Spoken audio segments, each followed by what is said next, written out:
Hi, everybody. Welcome to Behind the Scenes. We are small but mighty today, waiting for Eka to get on and missing a few for summer vacation. So today we are going to do the counterpart to last week. So last week we talked about the advice that we used, which changed our parenting. And this week we're going to talk about the advice that we wish we had used, that we knew was good advice and somehow still couldn't integrate it into our parenting. So, all right. Well, Jody, I think you're up.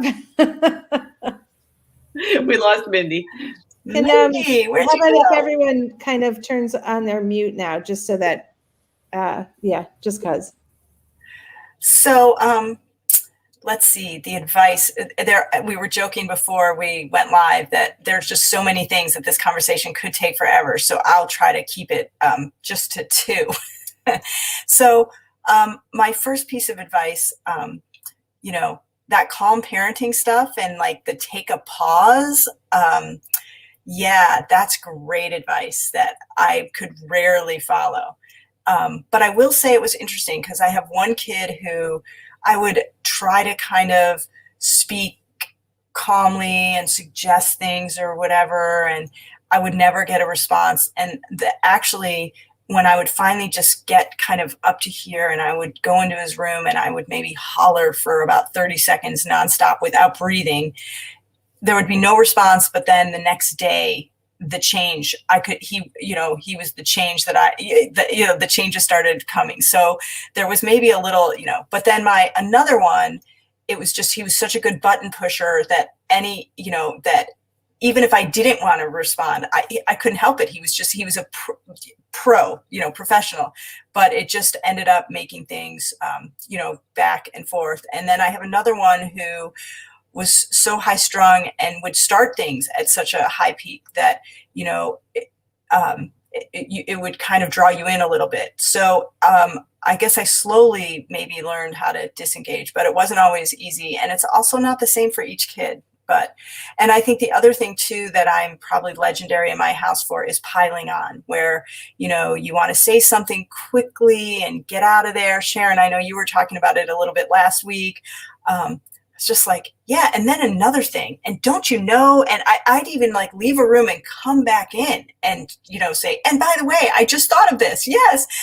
And, my husband would often say, they're not really listening to you. They might not even have listened to the first thing, but they're definitely not listening to the fifth thing. I'm like, yeah, but I can't help myself. And, I really can't. I have a really good idea. I want to add this on. So yeah, so those would be my top two. All right. Jen, how about you? Yeah, smartphones. I did so many bad things, like not the right things with those. And it's not like there isn't a plethora of great advice out there about it. And not even advice, science. There is science about what is to be done and not to be done with smartphones. And it's really a hard one because, the first thing was everybody else has a smartphone, so I need one.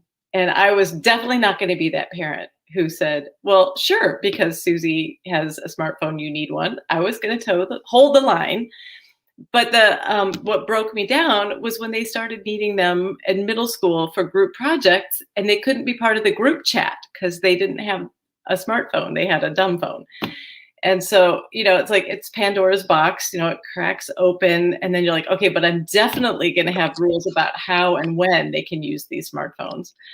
And then it was, but I need it for homework because, we use Kahoot in our class, and that's how we're studying and quizzing each other on facts. So I need to have my phone handy while I'm doing my homework. So that one, I cracked on that. And then the final frontier was the phone in the bedroom. I definitely wish that I had been more firm about saying the phones have to stay docked in the kitchen at night. And not only just for them, but for myself. I wish I had done that for myself because the glowing screen just pulls you in. And again, I'm gonna dump on middle school again here. It's that damn group chat. It was happening at like 1:00 in the morning. I would walk by her room and see that glowing light on the phone in there. And at that point, when you take it away, it's like the damage has been done and it's kind of too late. Not that you can't still go back and try to make some, smart common sense regulations, but it becomes a battle. Then it's a battle because you haven't set the ground rules early. The rules of engagement have been totally thrown out the window. So yeah, most of my big regrets have to do with smartphones. And now with that unhappy note, I'm going to pass it to Sharon.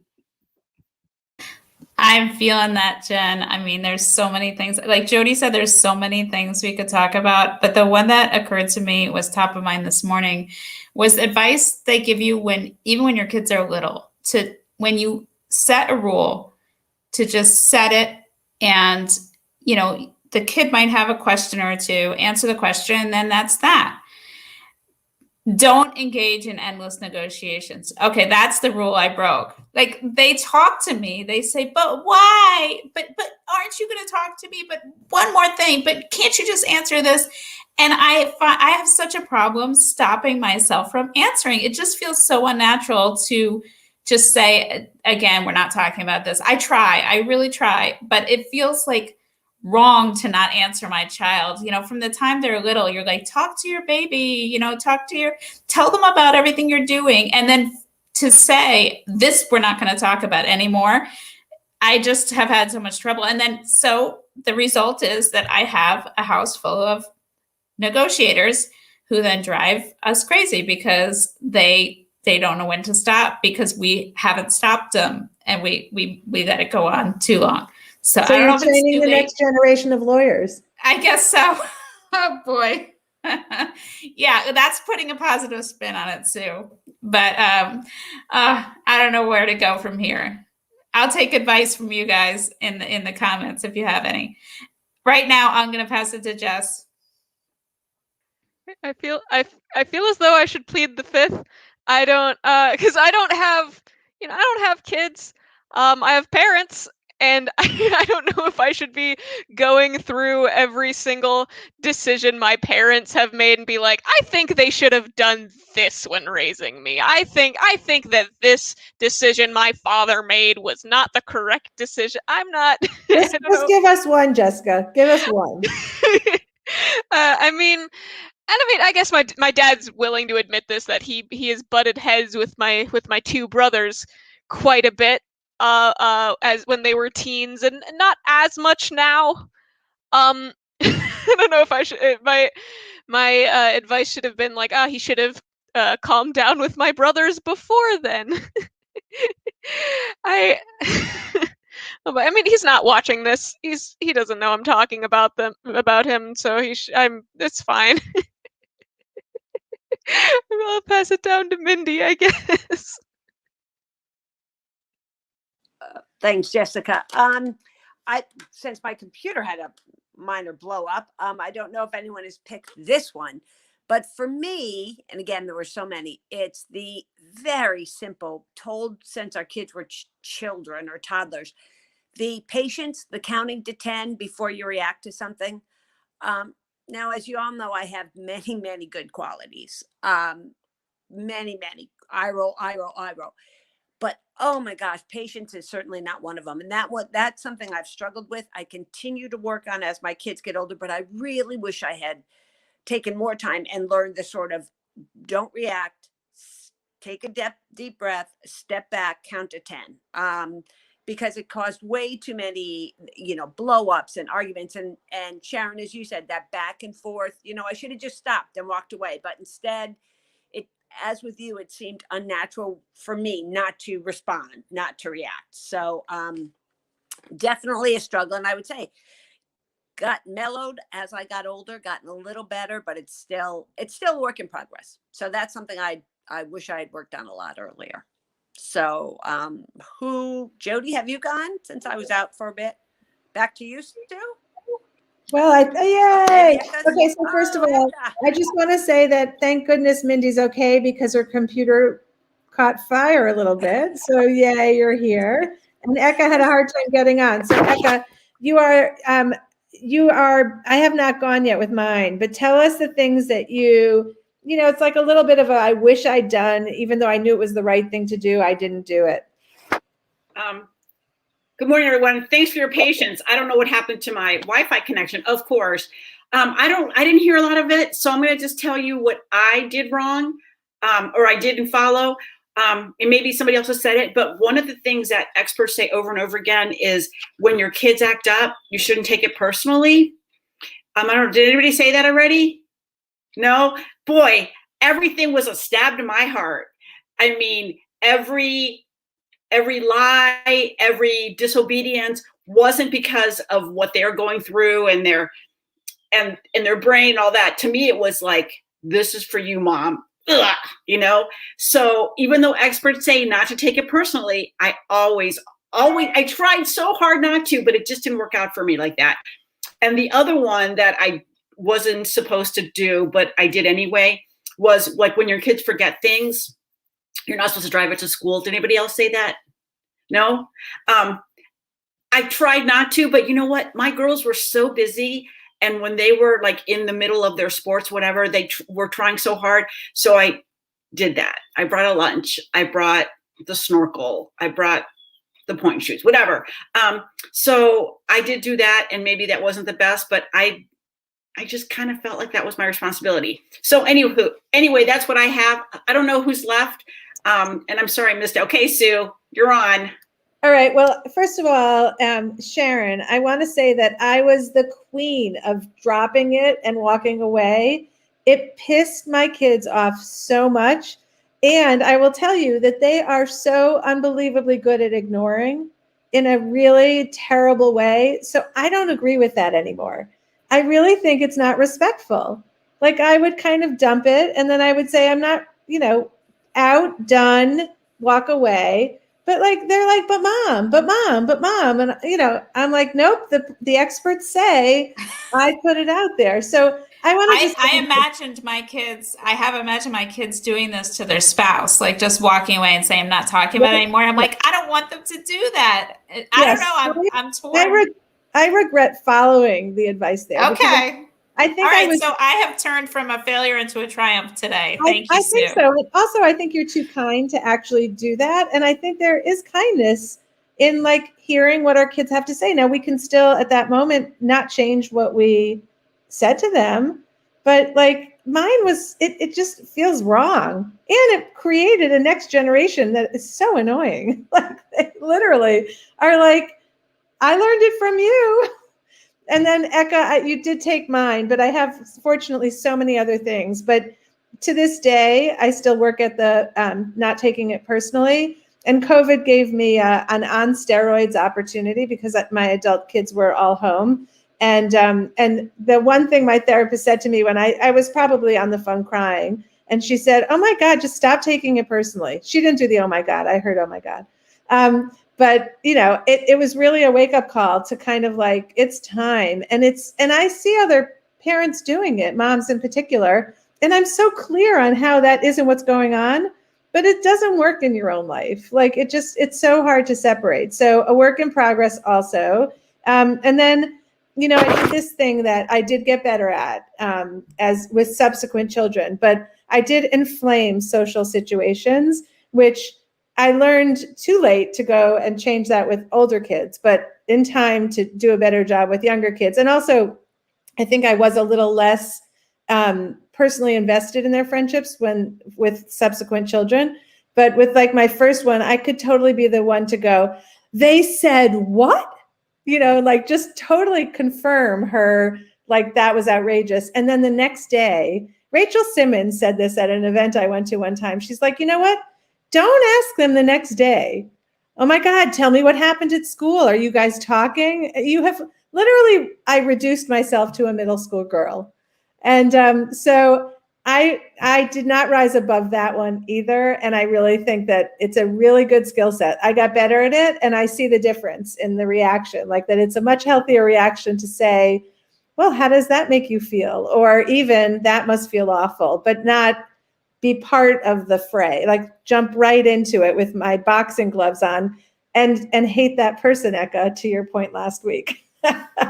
Anyway, anybody have anything else to add? Christina did agree. Thank you, Christina, for putting something in the comments. If anybody else has a comment to add, we would so love to share it. And otherwise, we can open our mics. If anybody has any comments that they didn't get in before, just share it with us now. No one? There's always somebody who has something to say. Wow, you have all been perfect. I just feel like what everybody said, I'm just nodding my head. There are endless amounts of mistakes to make, it seems Yes. like. I feel very validated in my failure as a parent. Thank you all. And I always have this thought, like, it is such a forgiving profession. Like, you can sew, hello, I'd like to join. Great. We'd like to have you, Josephine. Just make a comment. Just jump right in the comments, Yep. Josephine. You know what though? I think we're actually a lot harder on ourselves than our kids are, because I've gone back and asked my girls where I think I've messed up, and they don't even remember, or they've said that is so not a big deal.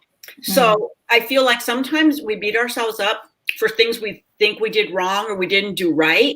And our kids just don't, like, it's just so non-important to them. And so, Right.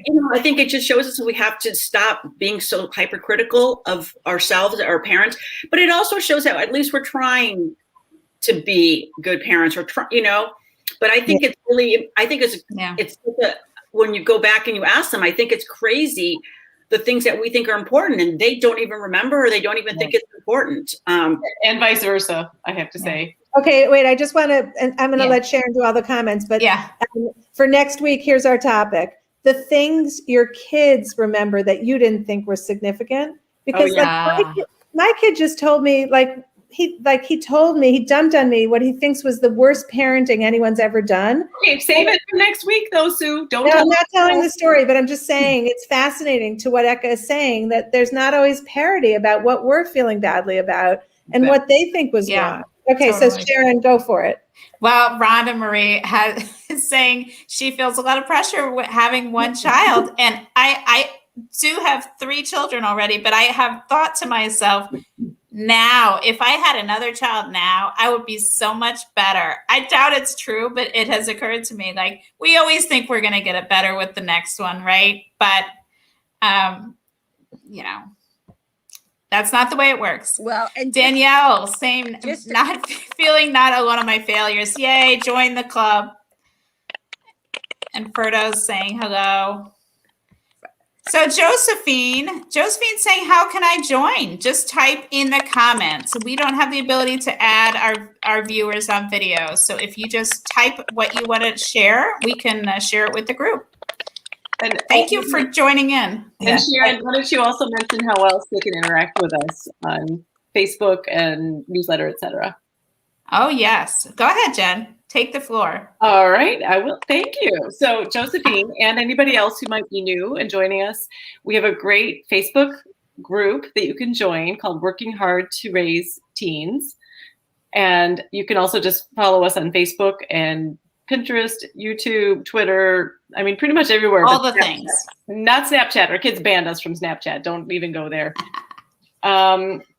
And then also you can find us here every Monday at 10:30 when we do behind the scenes. But you can also find us, Sharon and I do coffee together on Wednesdays.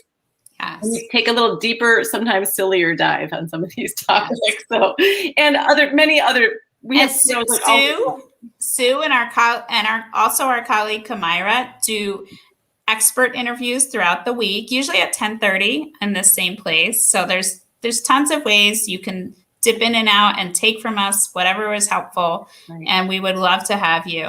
And if you want- I think and our newsletter. Jessica, what's that? And our newsletter, I forgot. Can Yeah. we link to join our newsletter? We're going to share those links in the comments. We have them there. I think Jessica's putting them up. Yeah. So thanks, everybody. All right, everybody. Thanks so much for joining us today. Josephine, we are on Zoom because we are not all located in the same place, but the bulk of us were in Cleveland, Ohio. So if you're ever here, be in touch. We're going to have to talk about Ferdo's comment in another week. That's a good question. Any advice on how to handle a boyfriend you don't like and to slow it down? I'm sure we have some, we could dish some on that when our kids start to get into romance. And we have some articles on that too. So, oh, this Maybe is so. we can add the articles in the comments afterwards. Yes. And Christina, thank you for enjoying the experts with us. Gives you good ideas for new books to read. And there's tons of articles on our website too that you don't want to miss. So over to you, Sue. Well, just thank you everybody for being here with us. Keep your comments coming afterwards. We'll go back and check on them, and we'll try to get Ferdo some advice on boyfriend issues because we've got articles on that. And we'll see you here next Monday. And the topic next Monday is going to be the things that bothered and upset our kids that surprise us. And yeah, I've got a doozy because I was floored. Anyway, thank you everyone for being here. Have a good week.